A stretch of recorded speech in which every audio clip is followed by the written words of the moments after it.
नमस्कार विद्यार्थियों, एक बार पुनः आप सभी का स्वागत है मैथ्स क्लास में। तो स्टार्ट करते हैं पहले क्वेश्चन से। तो आज का पहला क्वेश्चन है, यदि एक नियमित बहुभुज का प्रत्येक आंतरिक कोण 128 सही 4/7 है तो इसके विकर्णों की संख्या और भुजाओं की संख्या का योग क्या होगा। देखिए, हमें आंतरिक कोण दे रखा है, तो आंतरिक कोण निकालने का सूत्र क्या होता है। तो आंतरिक कोण वो सूत्र होता है क्या, n-2 इंटू 180 डिग्री और बटे में क्या आएगा, n आएगा। ठीक है, अब देखिए हमें आंतरिक कोण दे रखा है क्या, 128 ही 4/7। देखिए इस 128 को 7 से गुणा करो तो ये कितना हो जाएगा। तो गुणा कर लो, 7 2 8 56, 5 7 दूनी 14, 14 और 5 19, 1 और ये हो गया है क्या, 7 1 8 और इसमें ये प्लस ये ऊपर वाला 4 जोड़ेंगे और ये हो गया बटे 7, नीचे 7 है तो ये कितना हो गया है, 900/7 हो जाएगा। तो आंतरिक कोण आ गया 900/7, तो यहां पर लिख देंगे 900/7 बराबर हो जाएगा, ये बराबर है ना, बराबर n-2 और इंटू 180 और बटे क्या है, n है। ठीक है, चलिए तो अब हल कर लें। देखिए 1 0 से 1 0 कट गया है, 18 का भाग जरा 90 में कितनी बार, 5 बार।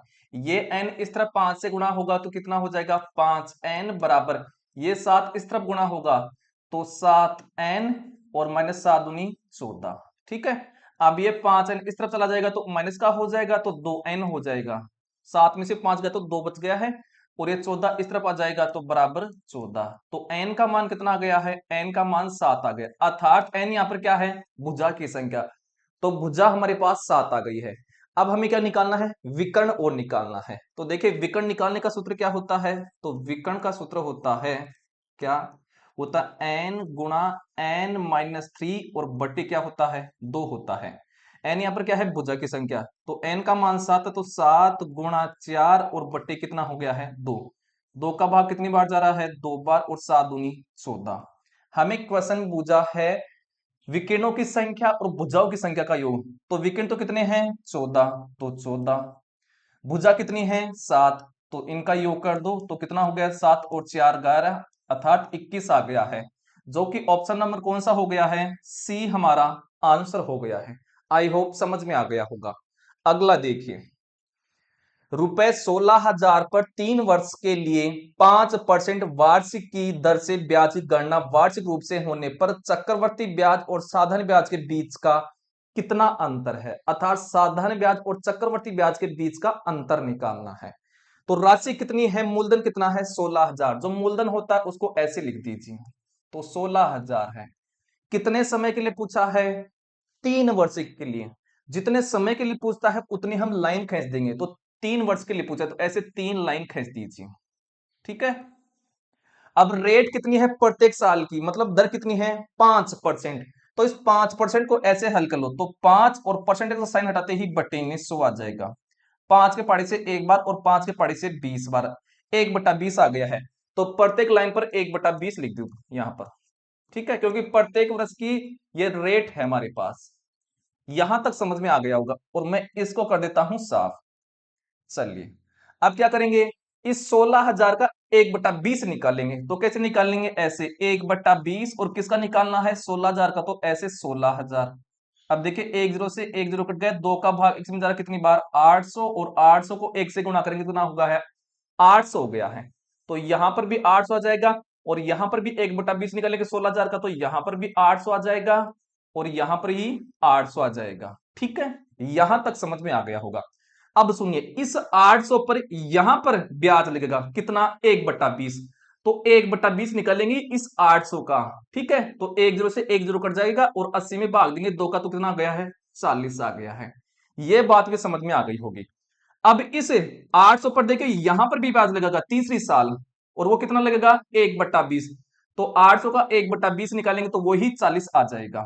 ठीक है, अब इस 800 का काम हो चुका है। अब देखिए इस 800 पर यहां पर ब्याज लगेगा, ठीक है, तीसरी साल, कितना, 1/20। तो 1/20 निकालेंगे इस 800 का तो वो 40 आ जाएगा। ठीक है, अब इस 800 का भी काम हो चुका है। अब देखिए इस 40 पर ब्याज लगेगा कितना, यहां पर कितना 1/20, तो 1/20 निकालेंगे इस 40 का तो कितना आ जाएगा 2 आ जाएगा।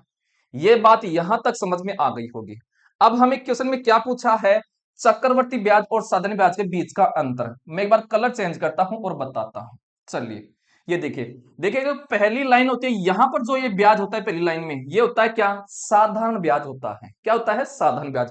अब नीचे वाला ये जो ब्याज बच गया, ये होता है चक्रवर्ती ब्याज और साधारण ब्याज के बीच का अंतर है। तो इनको जोड़ लीजिए, वो हमारे पास आ जाएगा अंतर। तो 40 और 40 80, 80 और 40 कितना हो गया 120, और 120 और 2 कितना हो गया है 122 हो गया है। ठीक है, जो कि ऑप्शन नंबर कौन सा हो गया है, बी हमारा आंसर हो गया है। आई होप समझ में आ गया होगा। अब चलते हैं अगले क्वेश्चन की तरफ। चलिए तो अगला क्वेश्चन देखिए। अगला क्वेश्चन आपके सामने आ रहा है, यदि ए क्यूब प्लस बी क्यूब बराबर है 218 और ए प्लस बी बराबर है 2, तो ए बी का मान हमें ज्ञात करना है। तो आपने क्या सूत्र पढ़ा होगा, क्या ये पढ़ा होगा ए प्लस बी का होल क्यूब, ये पढ़ा होगा। ये क्या होता है, ए क्यूब प्लस बी क्यूब और प्लस 3ab गुणा ए प्लस बी, ये सूत्र पढ़ा होगा। ठीक है, इस सूत्र के द्वारा ही ये हल होगा। हमें क्या मान दे रखा है, ए प्लस बी का मान दे रखा कितना 2, तो 2 का क्यूब कर दीजिए, तो 2 का क्यूब बराबर ए क्यूब प्लस बी क्यूब का मान कितना दे रखा है, इसका मान दे रखा है हमें कितना 218, तो यहां पर 218 रख देंगे, प्लस 3 है तो 3, ए बी का मान हमें निकालना, तो ए बी का ऐसा कैसा रख दीजिए, और ये है गुणा, और ए प्लस बी का मान हमारे पास 2 है, तो ये लीजिए 2 रख दिया है। ये बात समझ में आ गई।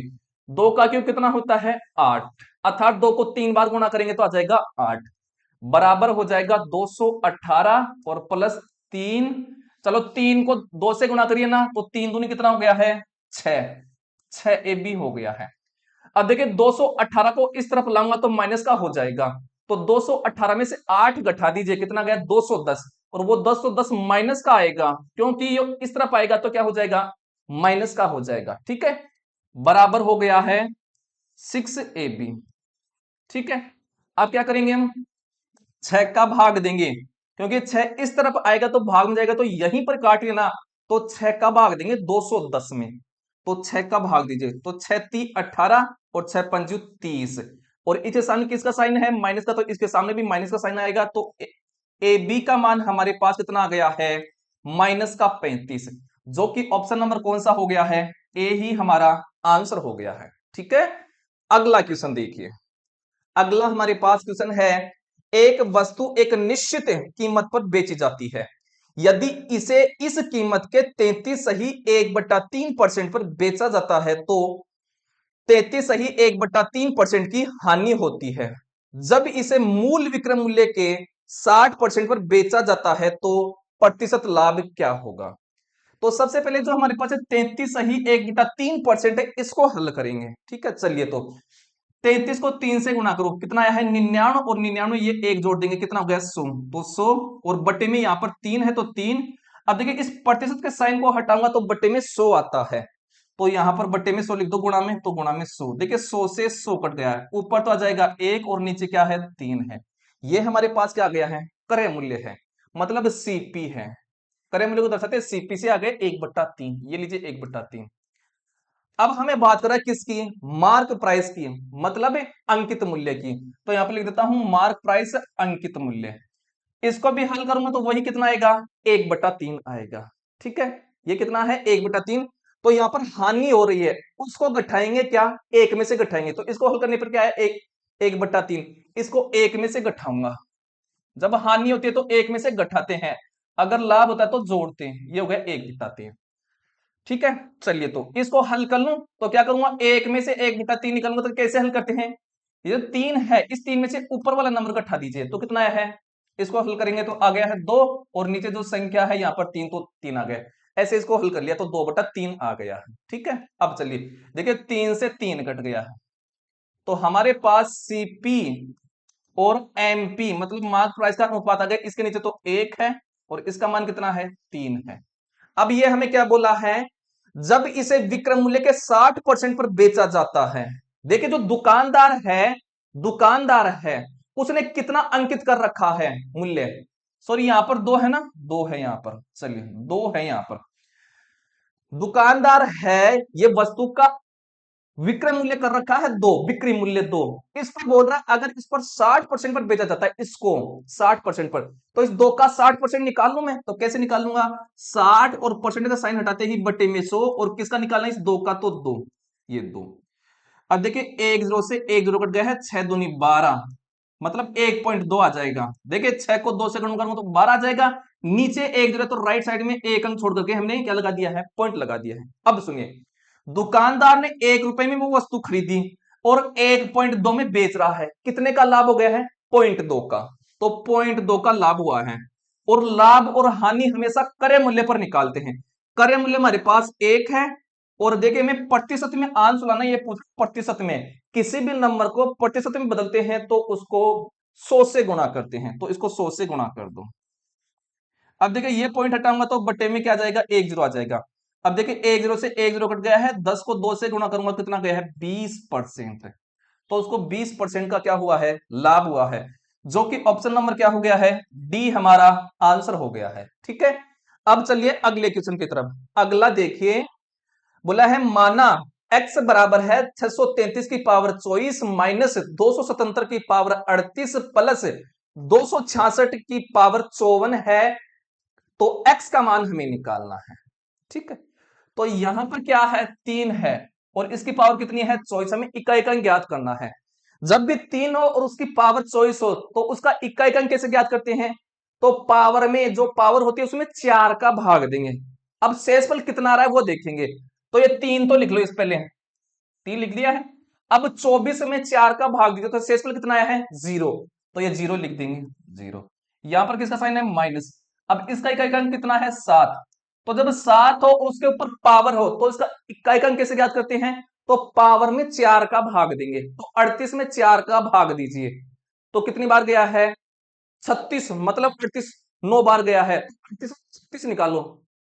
शेषफल कितना आया है? 2। तो यहां पर शेषफल लेते हैं तो 2 शेषफल आ गया है। अब ये आगे किसका साइन है? प्लस का।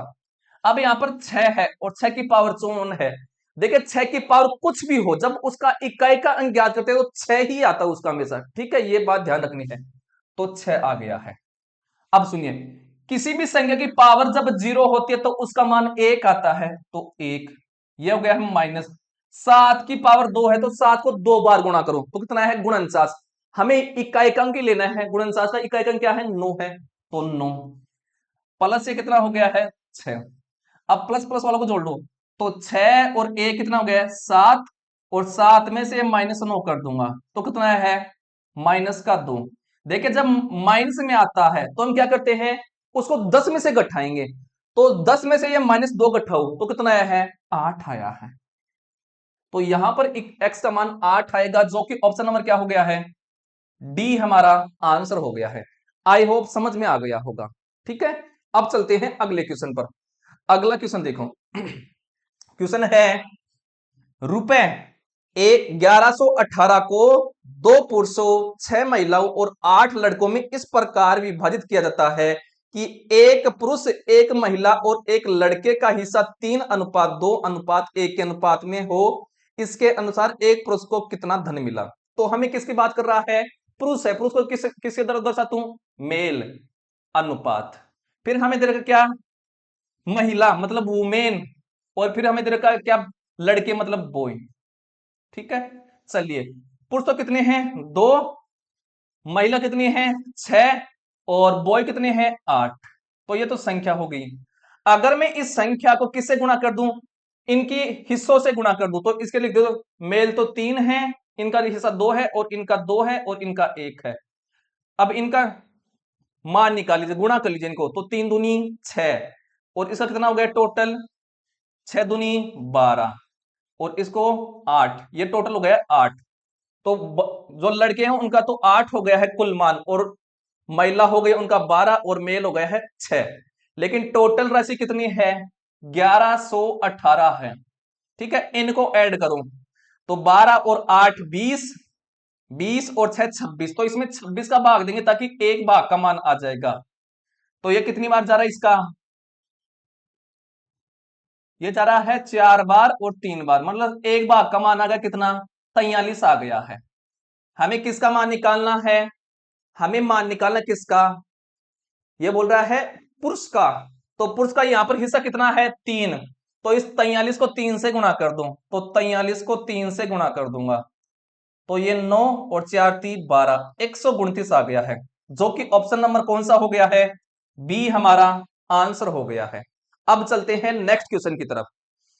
नेक्स्ट देखिए, बोल रहा है 13 मीटर लंबे, 7 मीटर चौड़े और 3 मीटर ऊंचे घनाभ के विकिरण की लंबाई ज्ञात कीजिए। देखिए, जब विकिरण की बात करता है तो घनाभ का विकिरण जो होता है वो क्या होता है, तो घनाभ का जो विकिरण होता है उसका सूत्र होता है अंडरूट के अंदर L square plus B square और प्लस एच स्क्वायर। एल यहां पर है लंबाई, बी यहां पर है चौड़ाई और एच है यहां पर ऊंचाई।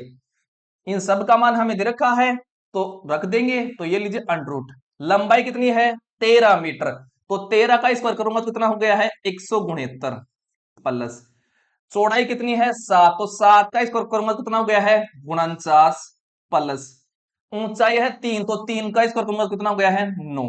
अब इन सबको ऐड कर लेंगे, तो 9 और 9 18 और ये 9 27, तो हासिल का हो गया 2, 6 और 4 10, 10 और 2 12, हासिल का हो गया 1 और 1 1 2, तो आ गया अंडरूट 227 आ गया है, जो कि ऑप्शन नंबर कौन सा हो गया है, ए ही हमारा आंसर हो गया है। आई होप समझ में आ गया। इनके ऊपर अंडररूट ये है, दिखाई नहीं दे रहा आपको ना, सबके ऊपर अंडररूट है ये।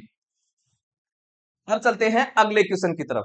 अगला देखिए, अगला क्वेश्चन है, एक जहाज 15 किलोमीटर पर आवर की चाल से एक निशान तक जाता है और 10 किलोमीटर पर आवर की चाल से आरंभिक बिंदु पर वापस आ जाता है, पूरी यात्रा में जहाज की औसत चाल बताऊं। देखिए, जब क्वेश्चन में बोले, मान लीजिए उसकी प्रारंभिक बिंदु यहां पर था, अंतिम बिंदु ये था, प्रारंभिक बिंदु में ए मान लेता हूं और अंतिम बिंदु बी मान लेता हूं। जब वो गया तो कौन सी चाल थी उसकी, वो थी 15 किलोमीटर पर आवर, ठीक है। और जब वो आया तो उसकी चाल कौन सी थी, वो थी 10 किलोमीटर पर आवर। देखिए, सेम ही वही उसी दूरी को तय कर रहा है वो, है ना, बार बार गया तो वही दूरी थी सेम, आया तो वही दूरी थी। जब भी इस प्रकार का क्वेश्चन आए और हमें पूछे औसत चाल, तो औसत चाल निकालने का इसका सूत्र होता है क्या, होता है 2xy बटे x प्लस वाई। ये सूत्र याद करना है। x और y क्या है, उसकी चाल है, स्पीड है। अब x उसकी पहली चाल मान लीजिए और y उसकी दूसरी चाल मान लीजिए, तो 2 x को मान लेता हूं मैं 15, तो 15 और y मान लेता हूं उसकी क्या 10, तो 10। अब दोनों को ऐड कर देंगे नीचे, तो 15 और 10 कितना हो गया है 25, ये हो गया 25, ठीक है। चलिए, तो देखिए 5 का भाग इसमें जा रहा है 5 बार और 5 का भाग इसमें जा रहा है कितनी बार, 3 बार। 5 का भाग इसमें जा रहा है कितनी बार, 2 बार। अब 2 को 3 से गुणा करूंगा कितना हो गया 6, और 6 को 2 से गुणा करूंगा कितना हो गया 12, तो आ गया 12 किलोमीटर पर आवर। उसकी क्या हो गई है, एवरेज स्पीड हो गई है, औसत चाल हो गई है। तो इसका कौन सा ऑप्शन हो गया है, पहला ऑप्शन हो गया है। अगला देखिए, अगला हमारे पास क्वेश्चन है, 1625 मीटर लंबा एक ट्रक 115 मीटर किलोमीटर पर घंटा की गति से चल रहा है, 85 किलोमीटर प्रति घंटा की गति से एक दिशा में चल रहे हैं। 1525 मीटर लंबी ट्रेन को पार करने में उसे कितना समय लगेगा।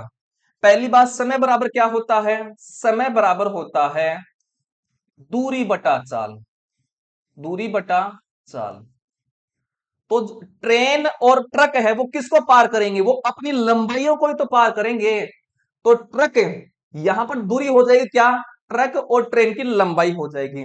ट्रक की लंबाई तो कितनी है 1625 है, तो 1625 प्लस ट्रेन की लंबाई कितनी है, वो है 1525, 1525 बटे चाल क्या होगी, वो क्या बोल रहा है एक दिशा में चल रहे हैं। जब दोनों एक ही दिशा में चलते हैं तो उनकी चाल क्या हो जाती है, माइनस होती है।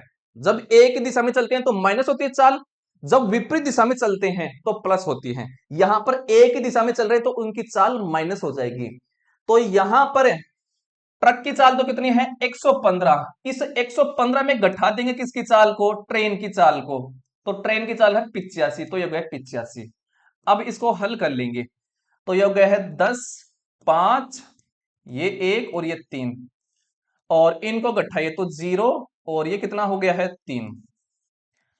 अब सुनिए, हमारे पास जो दूरी है वो किसमें है, मीटर में है, और चाल किसमें है, किलोमीटर पर आवर में है, और हमें लाना आंसर किसमें है, समय सेकंड में। तो इस किलोमीटर पर आवर को मेरे को मीटर पर सेकंड में चेंज करना पड़ेगा। तो किससे गुणा करूंगा, 5/18 से। तो इस 30 को 5/18 से गुणा कर दो, 5, और देखिए 18 ऊपर चला जाएगा तो 18 को लिख देंगे ऊपर। ठीक है, अब इसको हल कर लीजिए। तो देखिए 1 0 से तो 1 0 कट गया है, 3 का भाग इसमें जा रहा है कितनी बार, 1 बार, 0 और 5, और 5 का भाग इसमें जा रहा है कितनी बार, 21 बार। अब हम क्या कर लेंगे, 21 को 18 से गुणा करेंगे, तो गुणा कर लीजिए। तो ये हो गया है 8, क्या हो गया 8 हो गया, लास्ट में 8 आएगा, सबके लास्ट में 8 है, तो साइड में ऐसे गुणा कर लेना आपको। ठीक है, तो 8, 8 दूनी 16, ये हो गया है 1 2, ये 8 6 1 7, और ये हो गया 3, तो 378 आ जाएगा हमारे पास। इतना सेकंड उसको क्या लगेगा, टाइम लगेगा पार करने में। तो ऑप्शन नंबर सी ही हमारा क्या हो गया है, आंसर हो गया है। ठीक है, अगला क्वेश्चन देखो। अगला क्वेश्चन हमारे सामने आ रहा है, जब एक धनात्मक संख्या n को 13 से विभाजित किया जाता है तो शेष फल जो है वो 3 रहता है। जब 5n को 13 से विभाजित किया जाता है तो प्राप्त शेषफल ज्ञात कीजिए। देखिए जब इस प्रकार के क्वेश्चन आते हैं तो हमें क्या करना है, वो संख्या कितनी कर रहा है, 5n कर रहा है, तो 5 कर रहा है 5, इस जो 5 कितनी गुनी कर रहा है, इसको गुणा करेंगे, कितना शेषफल आता है उससे गुणा करेंगे, तो 3 से गुणा कर देंगे, और इसमें भाग देंगे, किस संख्या से भाग दिला रहा है वो, 13 से, तो 13 से भाग कर देंगे। ठीक है, ऐसा ही करना है इस प्रकार के क्वेश्चनों में। तो ये कितना हो गया है, 5 15, और देखिए 15 में 13 का भाग देंगे तो शेषफल 2 आएगा, कैसे, देखिए ऐसे 15 में देंगे 13 का भाग, तो 13 एकम 13, एक बार गया है। अब यहां पर शेषफल कितना गया, 2, तो यही तो हमें पूछा है, तो 2 शेषफल आएगा, जो कि ऑप्शन नंबर बी हमारा क्या हो गया है, आंसर हो गया है। ठीक है, अगला देखिए, अगला क्वेश्चन है और लास्ट क्वेश्चन है क्लास का। देखिए क्लास अच्छी लगती है तो शेयर जरूर कीजिए, सब्सक्राइब जरूर कीजिए। क्वेश्चन हमारे पास ये हमारे हमें संख्या दे रखी है, और ये बोल रहा है कि 17 से विभाजित करने पर प्राप्त शेषफल क्या होगा, ये पूछ रहा है। देखिए अगर इस संख्या में 17 का भाग जाता है पूरा पूरा, तब शेषफल क्या आएगा, 0 आएगा। अगर 17 का भाग नहीं जाएगा पूरा पूरा तो कुछ शेषफल आएगा।